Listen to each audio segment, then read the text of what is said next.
Now, to start this off, I wanted to read something that my dad sent me this morning. The quote is this. It says, "We are not human beings having a temporary spiritual experience. We are spiritual beings having a temporary human experience." And Dad, I shared this with you and Mom last night. This is exactly what I'm talking about. We are spiritual beings, first of all, and we're having a human experience. We're having a bodily experience. Now, he goes on to say, this is more than a statement. It's a shift in perspective.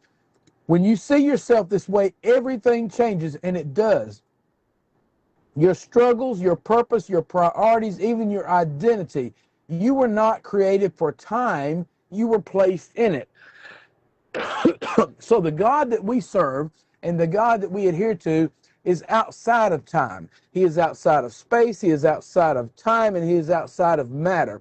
He is the one that created it. If I could explain it to you this way, if you have a computer, the person who created the computer is not inside the computer going around and pushing buttons, okay? He is outside the computer that he created, okay?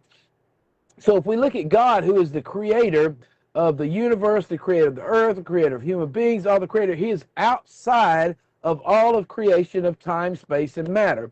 And so when we shift our perspective to say that we live in temporal bodies, being that this body has a shelf life, it has an expectation of life within it. There's a time to be born and a time to die. Ecclesiastes tells us that.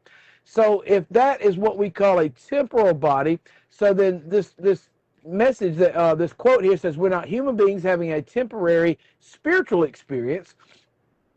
In other words, when we die, our spiritual experience does not stop there. Before we were born, our spiritual experience had already started. Therefore, we are human beings in a body form having a spiritual experience. Okay, John Paul Jackson. John Paul Jackson wrote that. So with that being said, we are a spiritual being first and foremost. But I think we get trapped into logical, physical, mental thoughts, and that's where we have problems with spiritual warfare.